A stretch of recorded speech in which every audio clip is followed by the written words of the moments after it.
seja sobre todos vós. Amém. Glória a Deus por essa noite maravilhosa que o Senhor concede a gente. Mais um culto de Santa Ceia e já estamos indo para o culto de Santa Ceia do nosso mês de março, atravessando o ano aí. Vou pedir para ligar você. Nós vamos ler aqui o Salmo 113, irmãos. Podem procurar aí nas suas Bíblias, para nós juntos estarmos compartilhando deste pão sagrado que veio para alimento de todo aquele que crê no nosso amado Senhor e Salvador. Livro de Salmo 113.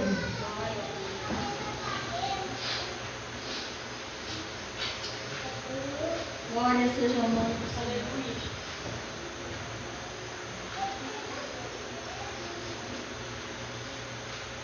Salmo 113, assim diz as Escrituras. Aleluia, louvai servos do Senhor, louvai o nome do Senhor, bendito seja o nome do Senhor agora e para sempre. Do nascimento do sol até o acaso, louvado seja o nome do Senhor, excelso é o Senhor.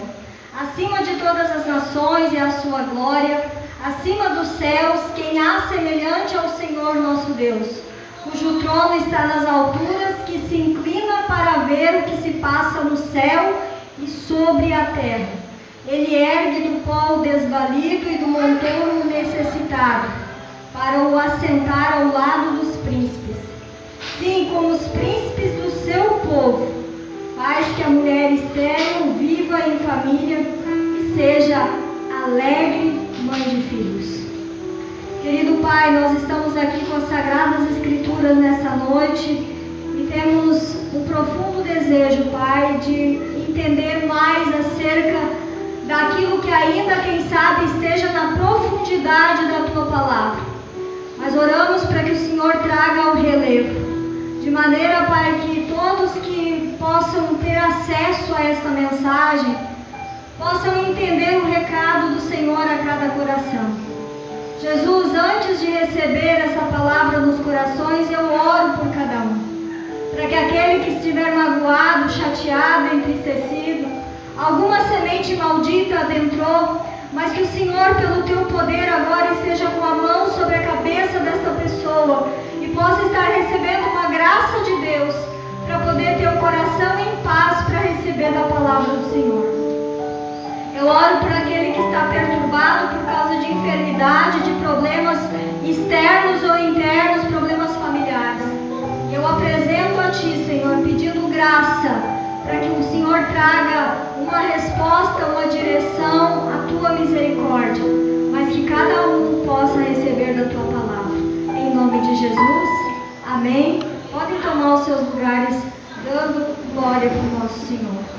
Irmãos, o salmista aqui nesse Salmo 113, ele faz uma questão enorme aqui de trazer glória para Deus. E como é maravilhoso, irmãos, nós estar aqui assentados essa noite, louvando a Deus,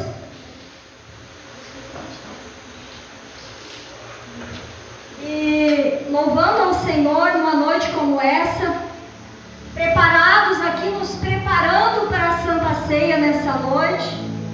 Que o nosso coração possa estar com toda a intenção que o salmista estava ao escrever este Salmo 113. Que nós possamos entender quem é Deus, a glória que Ele tem, a grandiosidade do Senhor e como Ele se importa com a gente.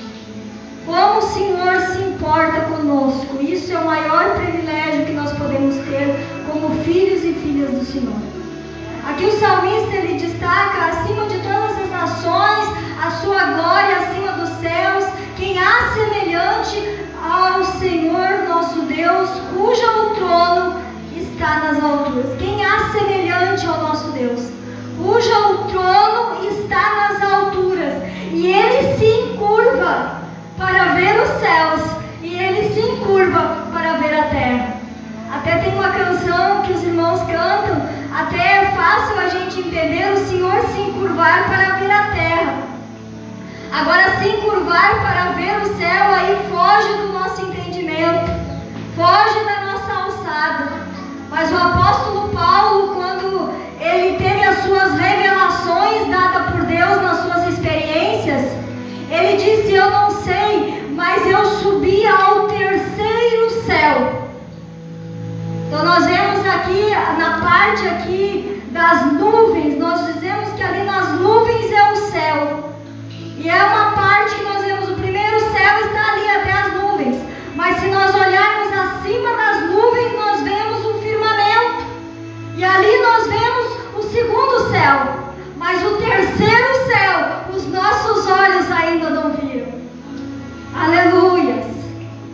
lá está o trono do nosso Deus.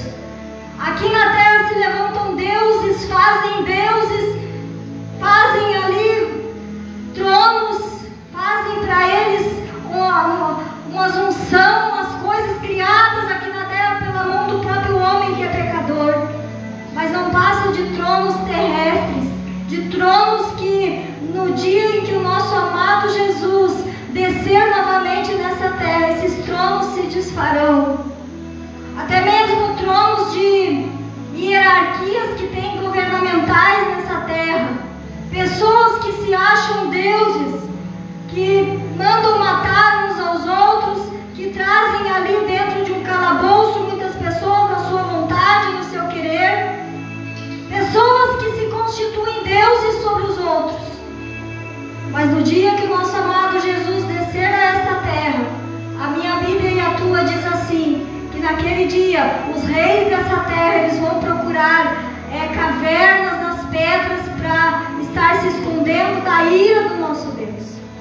Então nós estamos aqui, irmãos, num culto onde nós enxergamos os nossos irmãos e glória a Deus por estarmos aqui revendo os nossos irmãos. Mas nós sabemos que há algo muito mais elevado do que nós nos ver aqui essa noite e termos uma comunhão. A comunhão da Santa Ceia é uma comunhão entre irmãos e também da aliança dada pelo nosso Pai. Mas há algo muito mais ainda excelente que está aqui. Os anjos do Senhor estão neste lugar. Aleluias. Para pensar e contar quantos anjos adentraram aqui, fora os que já estavam neste lugar, mas os que vieram com você, meus irmãos. Cada um, a Bíblia diz que os anjos do Senhor acampam ao seu redor daqueles que temem a Deus e os livra e os guarda de todo mal. Então, aonde nós estivermos, eles estão à nossa guarda, eles adentraram neste lugar. A Bíblia diz que quando nós nos reunimos no nome de Jesus, Ele se faz presente. Aleluia, o Senhor faz questão de estar presente. Imagina a comitiva com Jesus. Aleluia, a comitiva celestial que está neste lugar. Eu não sei como é que tu saiu de casa hoje. E eu não sei o que tu estás pensando e como vai ser o teu dia de amanhã. Mas eu gostaria que você parasse por um instante e pensasse comigo. Se o Senhor tirasse teu fôlego de vida aqui e agora, como seria a tua entrada? A tua entrada na presença daquele poderoso que nós estamos falando. É uma noite de oportunidade, é uma noite que nós temos para reavaliar como está a nossa vida na presença do Senhor e se nós estamos realmente de coração voltado para Ele, para realmente estar adorando e reconhecendo quem Ele é. Aleluias! Ele ergue do pó o desvalido e do montouro necessitado, para o assentar ao lado dos príncipes, sim, como os príncipes do seu povo. Irmãos, aleluias, nós sabemos que a nossa história, eu acredito, e assim como eu, os irmãos se fossem dar testemunho aqui, como foi a sua vinda para a presença de Deus. Certamente, você não diria, eu vim lá do lixão. Algumas pessoas até têm esse testemunho. Eu catava lixo, eu estava lá numa vida nas ruas por causa das drogas, enfim, muitos têm um testemunho que aos nossos olhos parece ainda ser um pouco pior que o nosso.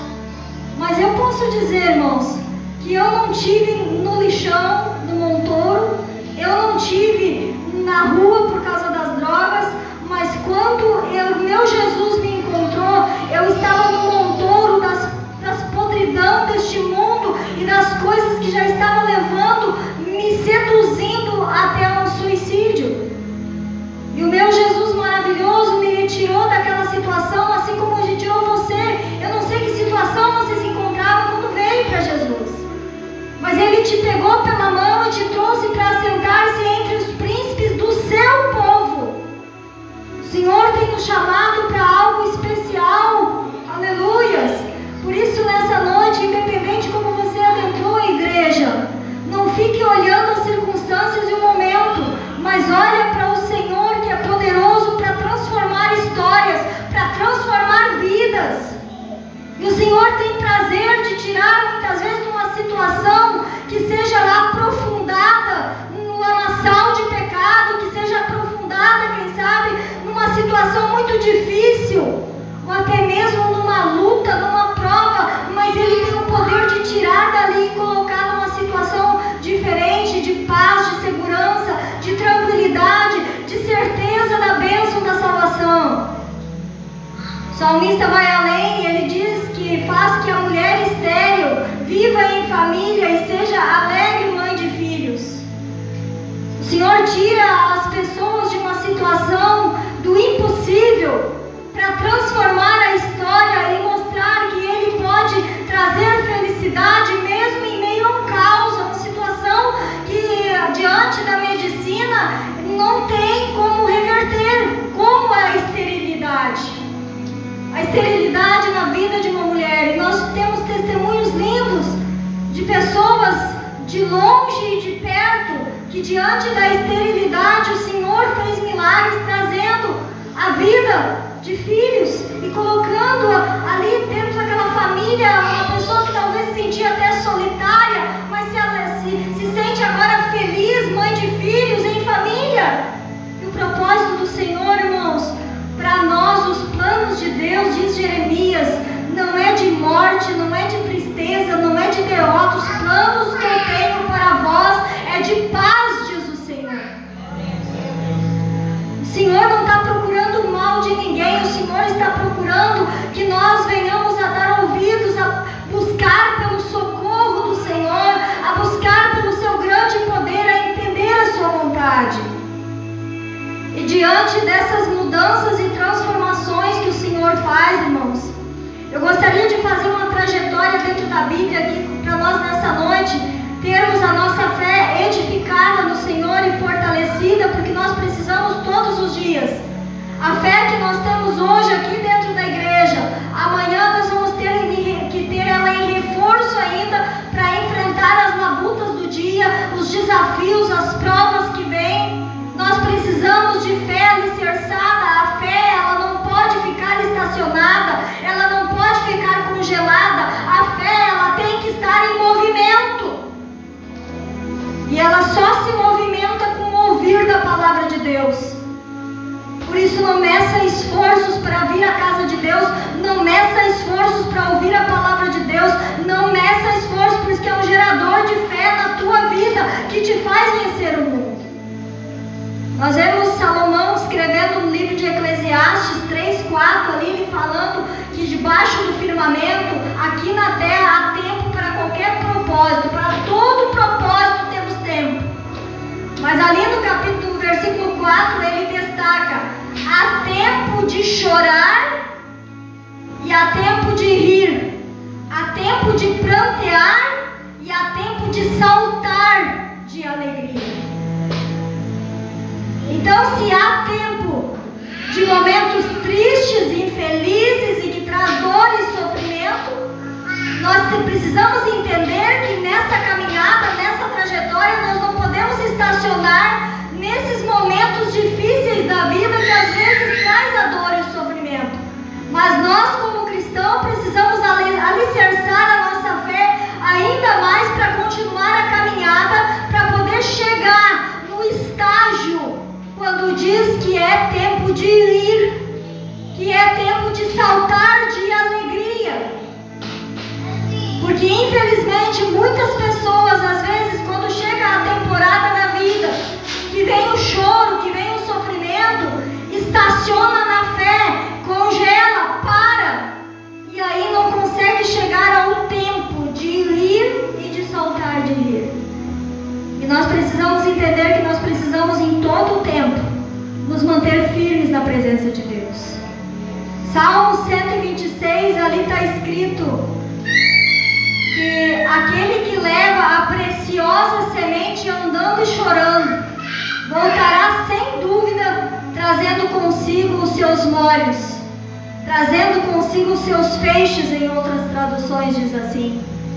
Aquele que leva a preciosa semente, irmãos, ali a semente que o salmista está dizendo, ele está falando da semente da palavra de Deus. Mas eu diria, irmãos, que tudo aquilo que nós exercemos na nossa vida e que condiz a nossa vida com a comunhão, com a palavra de Deus, nós estamos semeando todos os dias, ainda que não seja na pregação do Evangelho eloquente,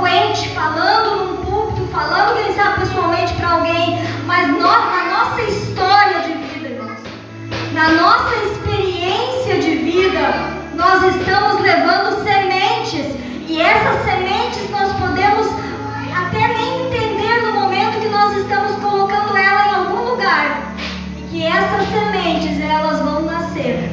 E por isso que nós precisamos de prestar atenção, que as sementes que às vezes nós levamos da paciência num tempo difícil, irmãos. A semente da paciência, eu acho que uma semente, ela é muito pesada para carregar no bolso. Porque chega uma hora que a gente diz, estou cansado, não acontece, estou orando, e quando é que vai vir? E a paciência? É lá em casa, é na família, é uma falta de paciência com o cônjuge, é uma falta de paciência com a família, com os filhos, com os demais membros da família. Porque é um tempo difícil, nós estamos enfrentando uma crise, nós estamos enfrentando uma dificuldade, um problema, e agora é andando e chorando que eu vou semeando a paciência, é andando e chorando que eu vou levando as boas sementes de preservar aquilo que o Senhor já colocou na minha vida. Eu tenho integridade, eu tenho uma vida que já está nas mãos de Deus e eu tenho colocado, estou levando a sério, estou levando um tempo onde é dor, sofrimento, lutas, dificuldade, parece o deserto, mas eu tenho sementes, e essas sementes eu preciso ir semeando, a semente da confiança, a semente que leva à fé, a semente que vai brotar daqui a pouquinho e que vai crescer e que eu vou carregar os loros. O salmista é muito claro em dizer, aquele que leva a preciosa semente. Quanta semente está nas tuas mãos hoje, irmão e irmã? Na tua vida, e eu estou falando no geral, seja lá na tua área de trabalho, na família, na igreja, tua vida com Deus. Quanto tipo de semente tu está semeando? Ou você está retendo por causa que é um tempo que eu estou cansado, eu estou com dor, eu estou chorando? Irmãos, aquele que leva a preciosa semente, andando e chorando, fazendo o seu trabalho, fazendo a sua missão, fazendo o chamado que Deus deu na sua existência, vai ter uma hora que isso vai crescer e vai dar fruto, e você vai colher e vai carregar os feixes, diz o Senhor. Irmãos, tem uma palavra que eu gostaria aqui de trazer como exemplo para nós, no livro de Ruth, mas nessa noite eu não vou falar de Ruth, eu vou falar da sua sogra, Noemi. Está no livro de Ruth, no capítulo 4 e 14. A essência do extrato dessa mensagem. Mas se nós formos analisar o início do livro de Ruth, conta a história ali que eles saíram de Belém, ela e o seu marido e 2 filhos, e foram para lá porque tinha escassez de pão em Belém. Eles foram para as terras de Moabe, e lá eles se instalaram. O marido de Noemi morreu lá. Essa mulher fica viúva num lugar distante da sua terra, num tempo que na sua terra não dava para voltar porque estava com escassez de comida, mas ela tinha 2 filhos ainda que dava para ser o consolo. Esses filhos se casaram com moabitas, a Orfa e a Ruth. E aí moraram por 10 anos ali nas terras de Moabe, e esses 2 filhos morreram lá também, irmãos. Aí se a gente parar para pensar, mas Noemi era uma mulher, uma serva de Deus, Abimeleque, seu marido, também era. Por que vem uma situação brava dessa na vida da pessoa que é de Deus? Aí às vezes fica com esse ponto de interrogação, e o inimigo fica de longe, assim, atirando uns dardos inflamados para ver se acerta mesmo e tira a pessoa da presença de Deus. Mas eu acredito que Satanás, todas as tentativas dele com Noemi foram frustradas. Porque Noemi, ela prevaleceu, e quando ela ouve falar agora que nas terras de Belém tem comida de novo, ela diz para Orfa e Ruth, minhas filhas. Olha o amor que havia nessa família, irmãos. Para uma sogra e as suas 2 noras, a sogra abraçar elas e dizer assim, minhas filhas. Eu não estou comparando vocês, minhas noras, distantes, enxerto. Não estou considerando dessa forma, estou chamando minhas filhas. eu vou voltar para minha terra. Mas vocês são jovens, fiquem aqui, construam a vida de vocês, casem-se de novo e tenham a família de vocês, porque eu vou me embora. E ali elas choraram muito, e aí Noemi disse: olha, mesmo que hoje eu me casasse e eu coabitasse com meu esposo e nós tivéssemos ali uma gestação, seria muito tarde para vocês esperar para ele crescer e se casar com vocês. Então não existe possibilidade, está fechadas as portas, minhas filhas. Fiquem aqui. A órfã chorou e disse: tá bom, eu vou ficar mesmo na terra dos meus pais. Mas a Ruth disse: não me prive de ir contigo, porque onde tu fores eu irei, onde tu repousares eu repousarei, e aonde o teu Deus, olha isso aqui, irmãos, e o teu Deus será o meu Deus. A Noemi não deixou a fé cair, irmãos, mesmo num tempo de luta, de dor, de choro e sofrimento. Imagina 3 lutos das pessoas mais chegadas da vida dela, marido e os 2 filhos. E se não bastasse o luto, essa mulher estava condenada ao fracasso, porque não havia mercado de trabalho para a mulher. Quem sustentava era o marido ou os filhos. E aí agora não tem ninguém. Então ela está voltando para Belém, mas ali a Ruth, o Senhor já tinha feito a obra no coração dela, porque ela se apegou. Porque a Noemi, irmãos, ela não deixou a peteca cair quando as coisas deram ruim. E aí ela disse: olha, o teu Deus será o meu Deus. Isso aqui, ó, é uma referência de que Ruth estava com os olhos bem firmes no testemunho de vida da Noemi. Ela está sofrendo, ela está chorando, ela está passando pelo vale, eu estou assistindo tudo de perto, mas essa mulher é uma mulher de fé, ela acredita em Deus, e não é o Deus que tem aqui dos moabitas, os deuses estranhos, é um Deus vivo, porque eu tenho sentido a presença dele. Irmãos, que coisa mais linda isso na vida de uma pessoa andando, chorando e semeando um testemunho lindo.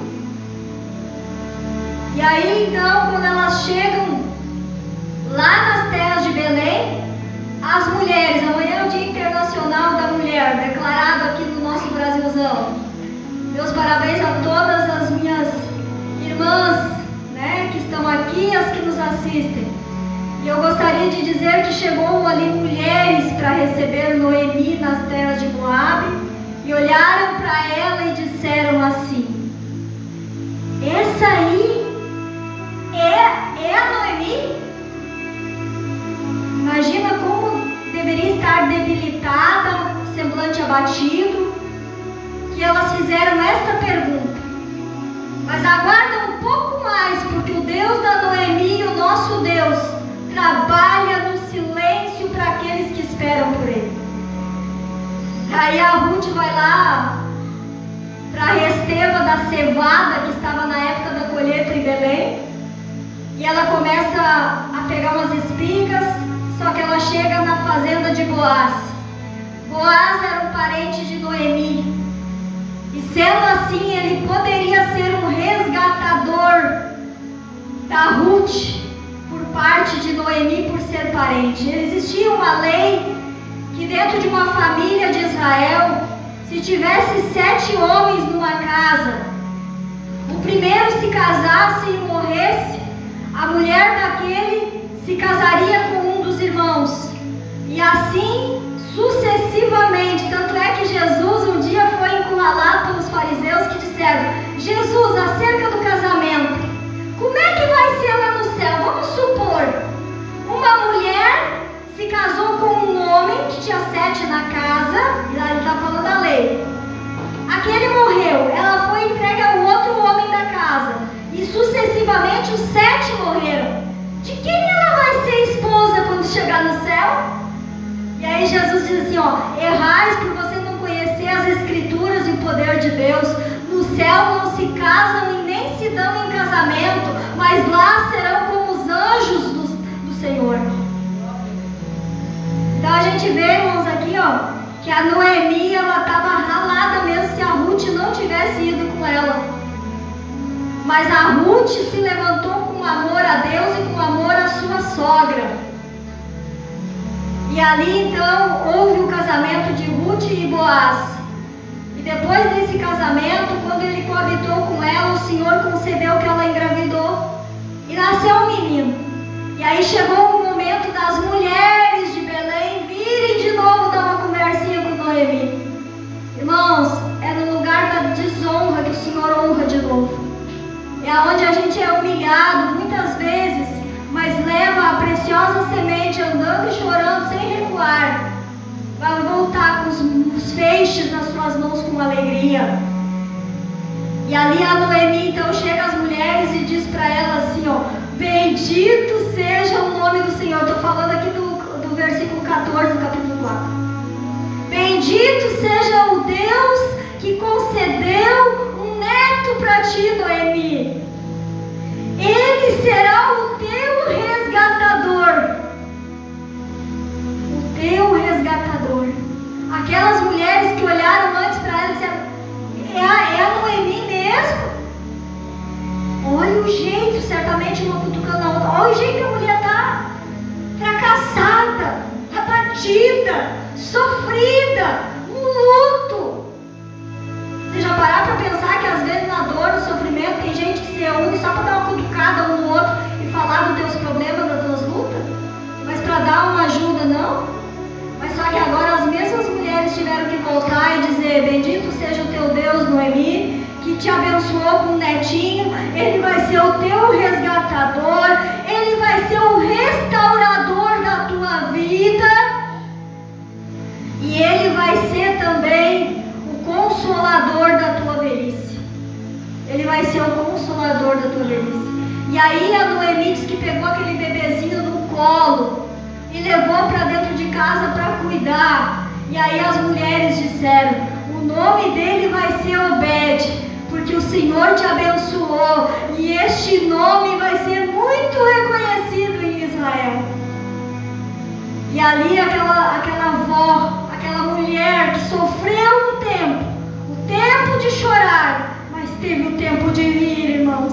Teve o tempo de saltar de alegria, porque esta mulher não desistiu diante dos desafios.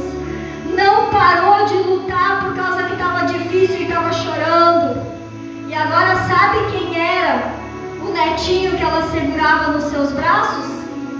Nada mais, nada menos que o bisavô do nosso Davi, o rei Davi de Israel. E dali dessa descendência foi que veio o nosso rei Jesus depois. A linhagem dessa tribo foi aonde que Jesus veio depois. Olha quanta bênção originada na vida de Noemi. Uma mulher que não desistiu no meio do choro, no meio da prova, da luta. Aleluias.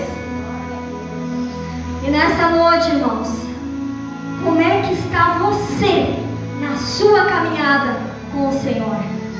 Você continua espalhando a preciosa semente, levando o teu Deus a sério, servindo ao Senhor com amor?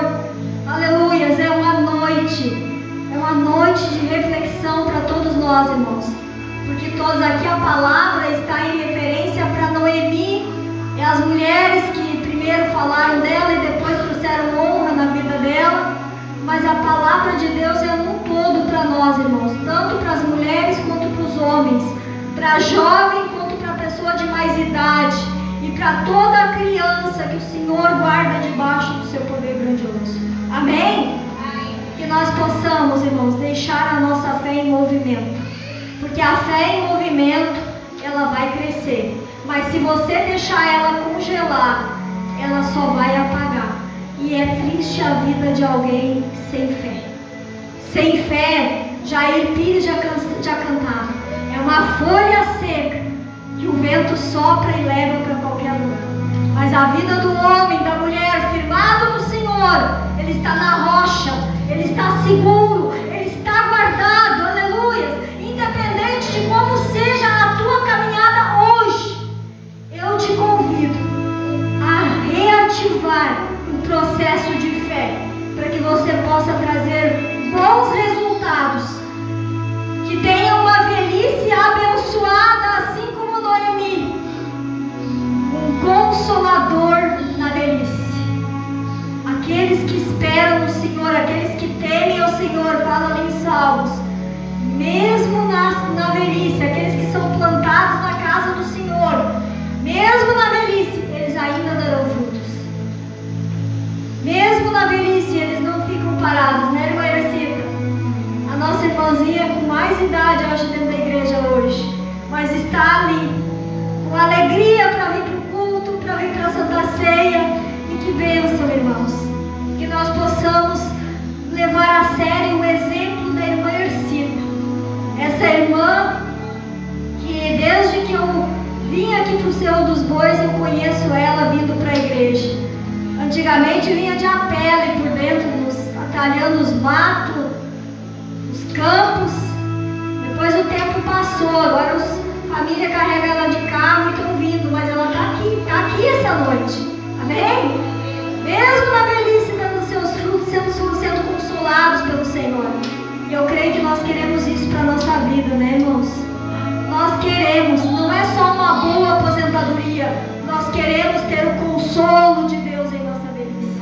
Amém? Vamos se colocar de pé na presença dEle. Aleluia. Querido Pai, nós oramos no nome do Teu Filho Jesus Cristo.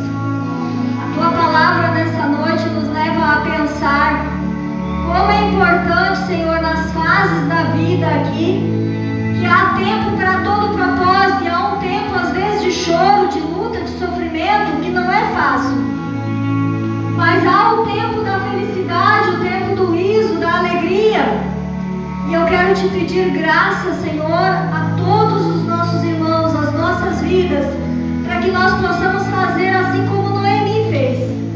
Que mesmo na dificuldade, não desistiu da caminhada. E assim o Senhor levantou alguém para amar ela, a sua nora. E depois foi reconhecido que essa nora era melhor do que 7 filhos que ela tivesse, porque ela a amava. E concedeu ali um neto, um consolador, alguém que iria abençoar a velhice da Noemi. Senhor, nós todos aqui, Pai, eu creio que nos preocupamos com o nosso futuro, nos preocupamos quem é que vai estar conosco na nossa velhice, mas nós sabemos que servir a um Deus vivo e fiel, o Senhor cuida de cada detalhe na nossa vida. A Ti seja a glória e a honra para sempre. Nessa noite eu oro para que o Senhor levante a fé daquele que está meio congelado, estacionado, e fortaleça pelo Teu poder. Em nome de Jesus Cristo. Amém. Vamos aplaudir Jesus e